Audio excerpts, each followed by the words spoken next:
Hi hello welcome back to our YouTube channel Rajeshwari Malik YouTube channel. ಇದು ಹಬ್ಬದ continuation log ಆಗಿರುತ್ತೆ. ಹಬ್ಬದ ಹಿಂದಿನ ದಿನ ಲಾಸ್ಟ್ ವಿಡಿಯೋದಲ್ಲಿ ಸಂಡೇ ನಡೆದಿದ್ದ ದಿನ ಹಾಕಿದ್ದೆ. ಇವತ್ತಿನ ದಿನ ಮಂಡೇ ನಡೀತಾ ಇರುವಂಥ ಹಬ್ಬದ ದಿನ ವಿಡಿಯೋನ ಹಾಕ್ತಾಯಿದ್ದೀನಿ.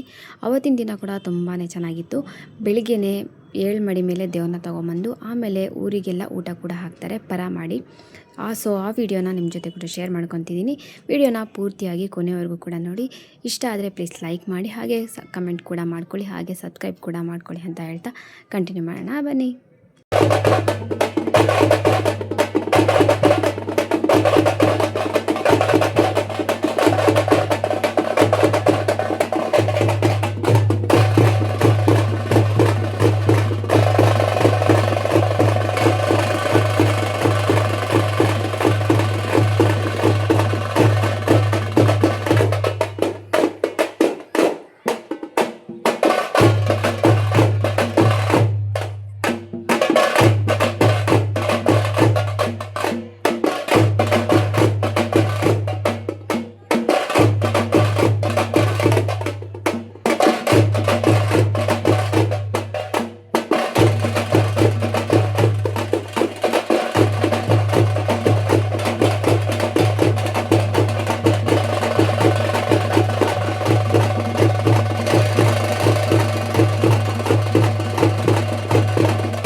ಇರೇ ಒಂದು ನಿಮಿಷ.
ಬೇಡ ಪಾಲಿ ಭಕ್ಷ್ಯ ಮಾಡಿ ನಾವೊಂದ್ ಕಂಡಿಡ್ತೀನಿ ಗ್ರಾಮಕ್ಕೆ ಮಾಡ್ತಾವಿ ನಮ್ಮ ಆಡಂಬರ ಬೇಕಿಲ್ಲ. ನಿನಗೆ ಪೈವಾಗಿ ಮಾಡ್ತಾನೆ ಪಾಲಿ ಭಕ್ತಿಯಿಂದ ಮಾಡ್ಬೇಕು. ಭಕ್ತಿಯಿಂದ ಮಾಡ್ತಾನೆ.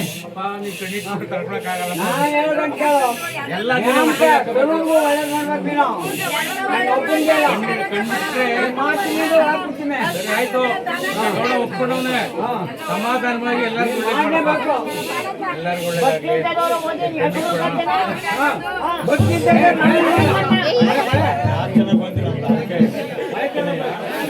ಸ್ಥಾನಕ್ಕೆ ಬಂದು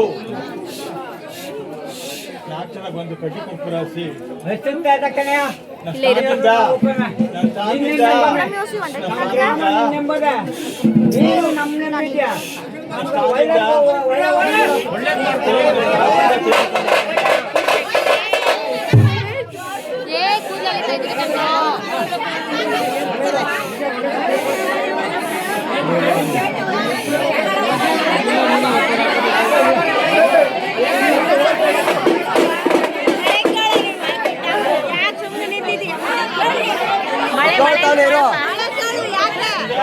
ಇನ್ನೆರಡು ವರ್ಷ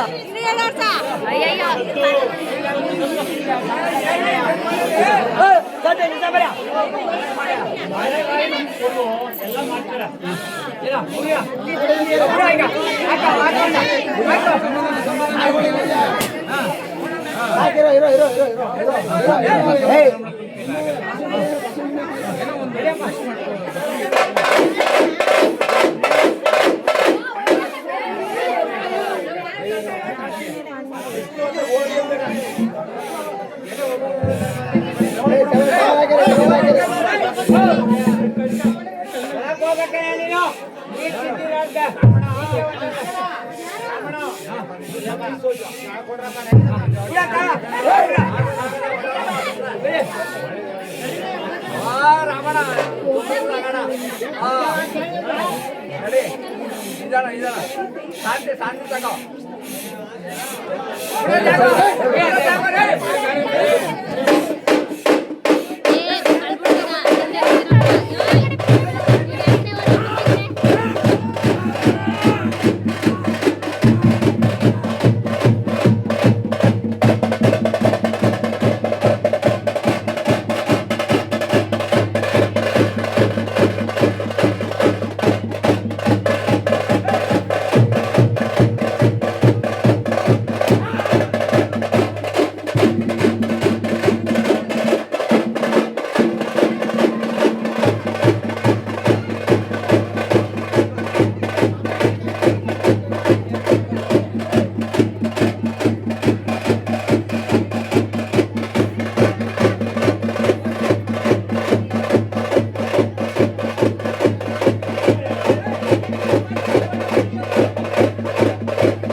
ಮಡಿ ಎಲ್ಲ ಮುಗಿಸ್ಕೊಂಡಿದ್ದೆಲ್ಲ ಆದಮೇಲೆ ಅಲ್ಲೇ ನೋಡಿಕೊಂಡು ಆಮೇಲೆ ದೇವಸ್ಥಾನಕ್ಕೂ ಕೂಡ ಹೋಗಿ ದೇವ ದರ್ಶನ ಮಾಡಿ ಬೊಟ್ಟು ಕೂಡ ಇಕ್ಕಿಸ್ಕೊಂಡು ಅಲ್ಲಿಂದ ಮನೆ ಕಡೆಗೆ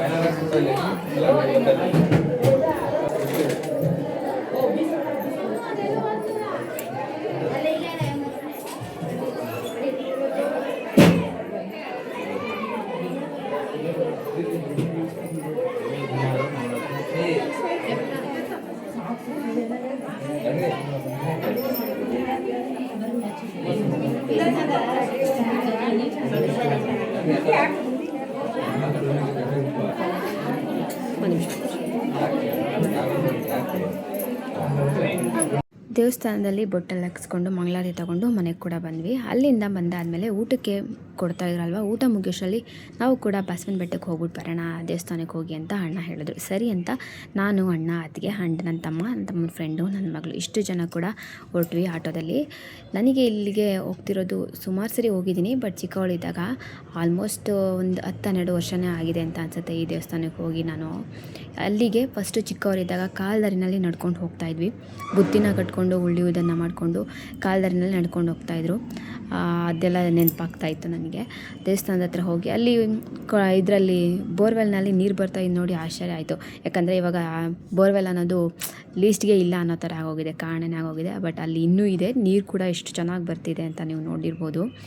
ಹೋಗಿದ ತಕ್ಷಣ ಕರ್ಪೂರ ಕೂಡ ಹಚ್ಚಿ ನನ್ನ ತಮ್ಮ ನಮಸ್ಕಾರ ಕೂಡ ಮಾಡ್ಕೊತಿದ್ದಾನೆ. ನಾವು ಕೂಡ ಕರ್ಪೂರ ಕೂಡ ಹಚ್ಚಿ ನಮಸ್ಕಾರ ಮಾಡಿಕೊಂಡು ಮೆಟ್ಲು ಹತ್ಕೊಂಡು ದೇವಸ್ಥಾನದ ಒಳಗಡೆ ಹೊರಟ್ವಿ.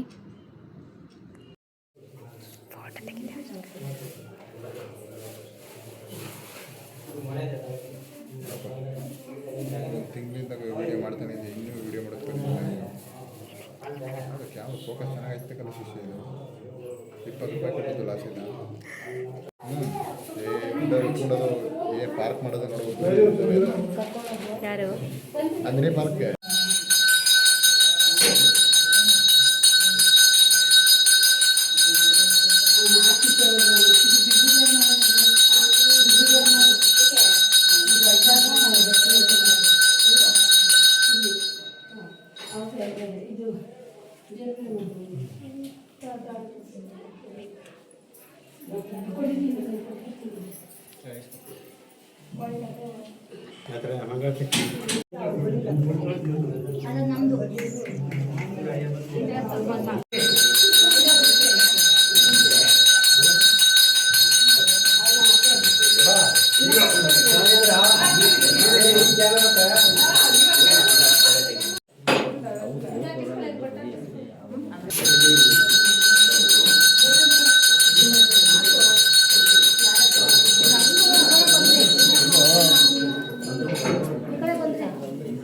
ದರ್ಶನ ಅಂತೂ ತುಂಬಾ ಚೆನ್ನಾಗಾಯಿತು. ದರ್ಶನ ಎಲ್ಲ ಮುಗಿಸ್ಕೊಂಡಿದ್ದೆಲ್ಲ ಆದಮೇಲೆ ಅದಕ್ಕೆ ಹಾಗೆ ಹೂವು ಕೂಡ ಕೇಳ್ತೀನಿ ಅಂತ ಅಂದ್ಕೊಂಡು ಅಣ್ಣ ಅದಕ್ಕೆ ಕೂಡ ಹೂವು ಕೇಳಿದ್ರು. ಸೊ ಕೇಳಿದ ತಕ್ಷಣವೇ ಹೂವು ಬಿತ್ತು ಪಟ್ ಅಂತ. ಸೊ ಅದಂತೂ ಸಿಕ್ಕಾಪಟ್ಟೆ ಖುಷಿ ಆಯಿತು. ಸೊ ಅವ್ರು ಅಂದ್ಕೊಂಡಿರೋ ಕೆಲಸ ಆದಷ್ಟು ಬೇಗ ನೆರವೇರಲಿ ಅಂತ ದೇವ್ರ ಹತ್ರ ನಾನು ಕೂಡ ಕೇಳ್ಕೊತೀನಿ. ದರ್ಶನ ಎಲ್ಲ ಮುಗಿಸ್ಕೊಂಡು ಬಂದಿದ್ದೆಲ್ಲ ಆದಮೇಲೆ ಹೊರಗಡೆ ಕೂಡ ಕೋತಿಗಳೆಲ್ಲ ಇತ್ತು. ಪೂಜೆಗೆ ಬಾಳೆಹಣ್ಣು ಕೂಡ ತಂದಿದ್ವಿ ಅಲ್ವಾ. ನಾವು ಎಕ್ಸ್ಟ್ರಾ ಯಾವುದೇ ರೀತಿ ಬಾಳೆಹಣ್ಣು ತಂದಿರಲಿಲ್ಲ, ಹಾಗಾಗಿ ಪೂಜೆಗೆ ತಂದಿದ್ದ ಬಾಳೆಹಣ್ಣೆ ಅಲ್ಲಿ ಕೋತಿಗಳಿಗೂ ಕೂಡ ಒಂದೊಂದೇ ಕೊಟ್ಕೊಂಡು ಬಂದ್ವಿ. ಸೊ ಪ್ಲೇಸ್ ಅಂತೂ ಸೂಪರಾಗಿದೆ. ಸೊ ನೀವು ಯಾರಾದರೂ ವಿಸಿಟ್ ಮಾಡೋರಿದ್ದರೆ ಮಾಡಿ. ಬಸವನಹಳ್ಳಿ ಹೆಬ್ಬೆಟ್ಟದ ಬಸವೇಶ್ವರ ದೇವಸ್ಥಾನ. ಸೊ ಆಲ್ಮೋಸ್ಟ್ ಆಲ್ರೆಡಿ ಇದು ಪಬ್ಲಿಕ್ ಫೇಮಸ್ ಆಗಿದೆ ಈ ಟೆಂಪಲ್ಲು. ಇಲ್ಲಿ ಮೊದಲು ಅರಕೆ ಮಾಡಿಕೊಂಡು ಕೂಡ ಪರನ ಮಾಡ್ತಾಯಿದ್ರು, ಹಾಗೆ ಈಗೂ ಕೂಡ ನಡೆಯುತ್ತೆ ಇಲ್ಲಿ ಪರ. ನಾವು ಹೋಗಿದ್ದ ದಿನ ಕೂಡ ಅಲ್ಲಿ ಯಾರೋ ಅರಕೆ ಮಾಡಿಕೊಂಡು ದೇವ್ರನ್ನ ತಗೊಂಡು ಹೋಗೋದಕ್ಕೆ ಪರ ಮಾಡಿ ಅಲ್ಲಿ ಬಂದಿರುವಂಥ ಜನಗಳಿಗೆಲ್ಲ ಊಟ ಹಾಕಿ ಆಮೇಲೆ ದೇವ್ರನ್ನ ಕರ್ಕೊಂಡು ಹೋಗ್ಬೇಕಂತೆ. ಹಂಗಾಗಿ ಅವರು ಕೂಡ ಅಲ್ಲಿ ಊಟ ಹಾಕ್ತಿದ್ರು. ಸೊ ನಮಗೆ ಲೇಟ್ ಆಗುತ್ತೆ ಅಂತ ನಾವೇನು ಅಲ್ಲಿ ವೇಟ್ ಮಾಡೋದಕ್ಕೆಲ್ಲ ಆಗಲಿಲ್ಲ, ವೇಟ್ ಮಾಡೋಕ್ಕೆಲ್ಲ ಹೋಗಲಿಲ್ಲ. ದರ್ಶನ ಎಲ್ಲ ಮುಗಿಸ್ಕೊಂಡು ಸ್ವಲ್ಪ ಹೊತ್ತು ಸುತ್ತಾಡಿಕೊಂಡು ಹಾಗೆ ಅಲ್ಲಿ 1-2 ಫೋಟೋಸ್ ಕೂಡ ತಗೊಂಡು ಆಮೇಲೆ ನಾವು ಅಲ್ಲಿಂದ ಕೂಡ ಹೊರಟ್ವಿ. ಸೊ ದರ್ಶನ ಅಂತೂ ತುಂಬಾ ಚೆನ್ನಾಗಿತ್ತು. ಪ್ಲೇಸ್ ಅಂತೂ ಆಸಮ್ ಆಗಿದೆ. ನಾವು ಹೋಗಿದ್ದು ಮಧ್ಯಾಹ್ನ ಟೈಮಲ್ಲಿ ಆಗಿದ್ದರಿಂದ ಸಿಕ್ಕಾಪಟ್ಟೆ ಬಿಸಿಲಿತ್ತು, ಕಾಲು ಇಡೋಕ್ಕೂ ಆಗ್ತಿರ್ಲಿಲ್ಲ, ಅಷ್ಟು ಸುಡ್ತಾ ಇತ್ತು. ಸರಿ ಅಂತ ಅಂದ್ಕೊಂಡು ಹಾಗೆ ಅಲ್ಲಿ ಪಕ್ಕದಲ್ಲಿ ಬಸವ ಕೂಡ ಇದೆ, ಅದನ್ನು ಕೂಡ ದರ್ಶನ ಮಾಡಿಕೊಂಡು ನಮಸ್ಕಾರ ಮಾಡ್ಕೊಳ್ಳೋಣ ಅಂತ ಅಂದ್ಕೊಂಡು ನಡ್ಕೊಂಡು ಹೋಗ್ತಾ ಇದ್ದೀವಿ. ಅಲ್ಲೇ ಹೋಗಬೇಕಾದ್ರೆ ಒಂದು ಮಂಕಿ ಕೂಡ ಇತ್ತು. ಅಲ್ಲಿಗೆ ಅದಕ್ಕೆ ಬಾಳೆಹಣ್ಣು ಕೊಟ್ಟರೆ ಅಣ್ಣ ಈಸ್ಕೊಳ್ಳೇ ಇಲ್ಲ. ಅದನ್ನು ನೋಡಿ ಸಿಕ್ಕಾಪಟ್ಟೆ ನಗು ಬಂತಪ್ಪ. ಅದಕ್ಕೆ ತಿಂದು ಬೇಜಾರಾಗಿದೆ ಅಂತ ಅಂದ್ಕೊಂಡು ನಾವು ಕೂಡ ಜೋಕ್ ಮಾಡಿಕೊಂಡು ಹೋಗಿದ್ವಿ.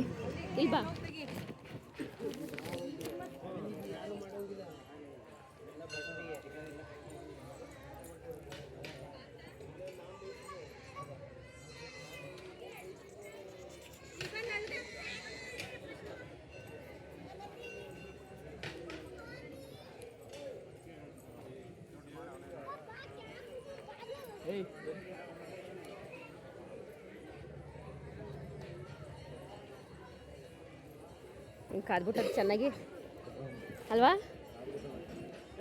ಓಹ್ ಇಲ್ಲೋಡು ಹೆಂಗೆ ನೆಗಿತದ. ಹಾಂ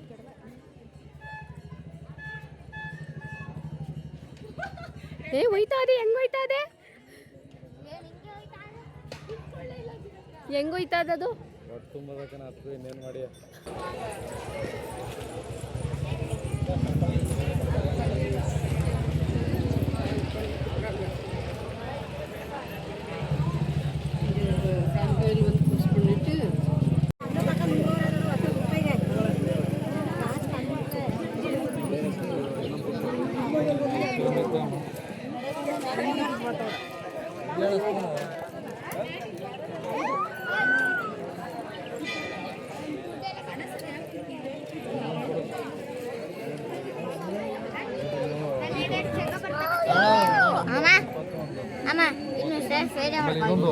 ಮಾಡಿದ್ದೀನಿ. ದರ್ಶನ ಎಲ್ಲ ಮುಗಿಸ್ಕೊಂಡಿದ್ದೆಲ್ಲ ಆದಮೇಲೆ ಅಲ್ಲೇ ಐಸ್ ಕೂಡ ಇತ್ತು. ಹಾಗೆ ಅಣ್ಣ ಅತ್ತಿಗೆ ಎಲ್ಲರೂ ಕೂಡ ಐಸ್ ಕೂಡ ತೊಗೊಂಡು, ಹಾಗೆ ನನ್ನ ಮಗಳಿಗೆ ಪದ್ಧತಿ ಅಲ್ವಾ, ದೇವಸ್ಥಾನಕ್ಕೆ ಬಂದಾಗ ಅವಳಿಗೆ ಏನಾದರೂ ಆಟ ಸಾಮಾನ ಕೊಡಿಸೋದು, ಹಾಗೆ ಅವಳಿಗೆ ಒಂದೆರಡು ಆಟ ಸಾಮಾನು ಕೂಡ ಕೊಡಿಸ್ಕೊಂಡು ದರ್ಶನ ಎಲ್ಲ ಮುಗಿಸ್ಕೊಂಡು ಐಸ್ ತಿನ್ಕೊಂಡು, ಸಿಕ್ಕಾಪಟ್ಟೆ ಬಿಸಿಲಿದ್ದರಿಂದ ನಿಂತ್ಕೊಳ್ಳೋಕ್ಕೂ ಆಗ್ತಿರಲಿಲ್ಲ, ಅಷ್ಟು ಬಿಸಿಲು ಹೊಡಿತಾ ಇತ್ತು. ಸರಿ ಅಂತ ಅಣ್ಣ ಅತ್ತಿಗೆ ಮತ್ತು ನನ್ನ ತಮ್ಮನ ಫ್ರೆಂಡು, ನನ್ನ ಮಗಳು ಎಲ್ಲರೂ ಕೂಡ ಐಸ್ ತಿಂದರು. ನನಗೆ ಸ್ವಲ್ಪ ಐಸ್ ಅಲರ್ಜಿ ಇರೋದ್ರಿಂದ ನಾನು ಐಸ್ ತೊಗೊಳಕ್ಕೆ ಹೋಗಲ್ಲ. ಐಸ್ ಕೂಡ ತಿನ್ಕೊಂಡು ಅಲ್ಲಿಂದ ನಾವು ಮತ್ತೆ ಮನೆ ಕಡೆಗೆ ಹೊರಟ್ವಿ. ಮನೆಗೆ ಬಂದಿದ್ದೆಲ್ಲ ಆದಮೇಲೆ ಪರಿನ ಊಟ ಕೂಡ ಮುಗಿತಾ ಬಂದಿತ್ತು. ಸರಿ ಅಂತ ನಾವು ಕೂಡ ಊಟಕ್ಕೆ ಹೋಗೋಣ ಅಂತ ಅಂದ್ಕೊಂಡು ಊಟಕ್ಕೆ ಹೋಗಿದ್ವಿ. ಅಲ್ಲಿ ರಶ್ ಇದ್ದಿದ್ದರಿಂದ ಸ್ವಲ್ಪ ವೇಟಿಂಗ್ ಮಾಡಬೇಕಿತ್ತು, ಹಾಗಾಗಿ ವೇಟ್ ಮಾಡಿಕೊಂಡು ಕೂತ್ಕೊಂಡಿದ್ದೆ. ಇಲ್ಲಿ ಅಪ್ಪ ಕೂಡ ಊಟ ಮಾಡ್ತಾಯಿದ್ರು. ಇಲ್ಲಿ ದೊಡ್ಡ ದೊಡ್ಡ ಪಾತ್ರೆಗಳನ್ನ ಇಟ್ಟು ಅದರಲ್ಲಿ ಅಡುಗೆನ ಮಾಡ್ತಾರೆ, ಹಾಗಾಗಿ ನೋಡಿಕೊಂಡು ಕೂತ್ಕೊಂಡಿದ್ದೆ. ಇನ್ನೂ ಕೂಡ ವೇಟಿಂಗ್ ಲಿಸ್ಟಲ್ಲೇ ಇರಬೇಕಿತ್ತು, ಯಾಕಂದರೆ ಜನ ಕೂಡ ರಶ್ ಇದ್ದರು. ಬಟ್ ಈ ಸರಿ ಸ್ವಲ್ಪ ಜನಗಳು ಕಡಿಮೆ ಇದ್ದರು ಅಂತ ಅನಿಸ್ತು ನನಗೆ, ಯಾಕಂದರೆ ಅಷ್ಟೊಂದು ಜಾಸ್ತಿ ಜನಗಳೇನು ಇರಲಿಲ್ಲ ಹಬ್ಬದಲ್ಲಿ. ಹಾಗಾಗಿ ವೇಟ್ ಮಾಡಿ ಸರಿ ಅಂತ ಅಂದ್ಕೊಂಡು ನಾವು ಕೂಡ ವೇಟ್ ಮಾಡ್ಕೊಂಡಿದ್ದು. ಆಮೇಲೆ ಜನಗಳು ಕೂಡ ಎಲ್ಲರೂ ಊಟ ಮಾಡಿ ಎದ್ದಾದಮೇಲೆ ನಾವು ಕೂಡ ಹೋಗಿ ಊಟ ಮಾಡಿಕೊಂಡು ಬಂದ್ವಿ. ಊಟಕ್ಕೆ ಅವರೆಕಾಳು ಮುದ್ದೆ, ಸಾರು, ಅನ್ನ, ಪಾಯಸ ಮಾಡಿದರು. ನನಗೆ ಇದರಲ್ಲಿ ತುಂಬ ಇಷ್ಟ ಆಗೋದಂದರೆ ಪಾಯಸ, ಎಸ್ಪೆಷಲಿ ದೇವಸ್ಥಾನಗಳಲ್ಲಿ ಪಾಯಸ ಮಾಡೋದು ಸಖತ್ತಾಗಿರುತ್ತೆ, ನನಗೆ ಸಿಕ್ಕಾಪಟ್ಟೆ ಇಷ್ಟ ಆಗುತ್ತೆ. ಊಟ ಎಲ್ಲ ಮಾಡಿಕೊಂಡು ಮನೆಗೆ ಬಂದಿದ್ದೆ. ಆದಮೇಲೆ ನನ್ನ ತಮ್ಮ ಬೆಲ್ದಂಡು ಕೂಡ ತೊಗೊಂಡು ಕೊಟ್ಟ, ಜ್ಯೂಸ್ ಮಾಡು ಅಕ್ಕ ಅಂತ. ಸರಿ ಅಂತ ಅವನಿಗೂ ಕೂಡ ಜ್ಯೂಸ್ ಮಾಡಿ, ನಾನು ಕೂಡ ಜ್ಯೂಸ್ ಮಾಡಿಕೊಂಡು ಎಲ್ಲರಿಗೂ ಕೊಟ್ಟು ನಾವು ಕೂಡ ಜ್ಯೂಸ್ ಕುಡ್ಕೊಂಡು ಟೈಮ್ ಸ್ಪೆಂಡ್ ಮಾಡಿದ್ದಾಯಿತು. ಇವತ್ತಿನ ದಿನ ಒಂಥರ ಚೆನ್ನಾಗಿತ್ತು ಅಂತ ಅನ್ನಿಸ್ತು, ಯಾಕಂದರೆ ತುಂಬ ವರ್ಷಗಳಾದಮೇಲೆ ನಾನು ದೇವಸ್ಥಾನಕ್ಕೆ ಹೋಗಿದ್ದು. ಚಿಕ್ಕವರಿದ್ದಾಗ ಹೋಗ್ತಾ ಇದ್ದು ನೆನಪಿತ್ತು. ಇವತ್ತು ಆ ನೆನಪುಗಳೆಲ್ಲ ಕೂಡ ಬಂತು.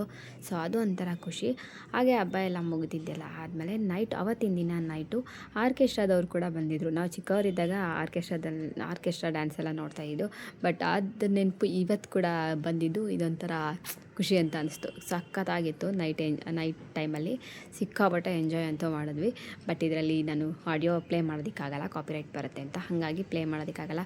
ಸಿಕ್ಕಾಪಟ್ಟೆ ಎಂಜಾಯ್ ಮಾಡಿದ್ವಿ, ಸಖತ್ತಾಗಂತೂ ಇತ್ತು.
ನೈಟಲ್ಲಿ ನಾನು ಯಾವುದೇ ರೀತಿ ವೀಡಿಯೋನ ಕಂಟಿನ್ಯೂ ಮಾಡೋದಕ್ಕಾಗಲಿಲ್ಲ, ಹಾಗಾಗಿ ನೆಕ್ಸ್ಟ್ ಡೇ ನಾನು ವೀಡಿಯೋನ ಸ್ಟಾರ್ಟ್ ಮಾಡ್ಕೊಂಡಿದ್ದೀನಿ.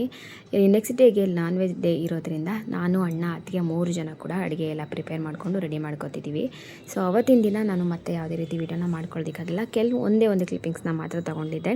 ಅಡುಗೆ ಎಲ್ಲ ಮುಗಿಸಿ ಊಟ ಕೂಡ ಎಲ್ಲ ಮುಗಿಸ್ಕೊಂಡಿದ್ದೆಲ್ಲ ಆದಮೇಲೆ ಅತ್ತಿಗೆ ಅವರ ಅಕ್ಕ ಕೂಡ ಬಂದಿದ್ದರು. ಸರಿ ಅಂತ ಅವರು ಕೂಡ ಊಟ ಎಲ್ಲ ಮುಗಿಸ್ಕೊಂಡು ಆಮೇಲೆ ಅವ್ರ ರಿಲೇಟಿವ್ ಮನೆಗೆ ಡ್ರಾಪ್ ಮಾಡಿ ಅಂತ ಕೇಳಿದ್ರು. ಸರಿ ಅಂತ ಅವ್ರನ್ನೂ ಕೂಡ ಡ್ರಾಪ್ ಮಾಡೋಕ್ಕೆ ಅಂತ ಹೋಗಿದ್ವಿ. ಹಾಗೆ ಗೊತ್ತಿರೋರ್ಗೂ ಮನೆಗೂ ಕೂಡ ಹೋಗಿ ಅಲ್ಲಿಂದ ನಾವು ಮತ್ತೆ ಮನೆ ಕಡೆಗೆ ಬಂದ್ವಿ. ಸೊ ಇದಾಗಿತ್ತು ನನ್ನ ಇವತ್ತಿನ ವಿಡಿಯೋ ಇಷ್ಟ ಆಗಿದೆ ಅಂತ ಭಾವಿಸ್ತಾ ಸಿಗುವ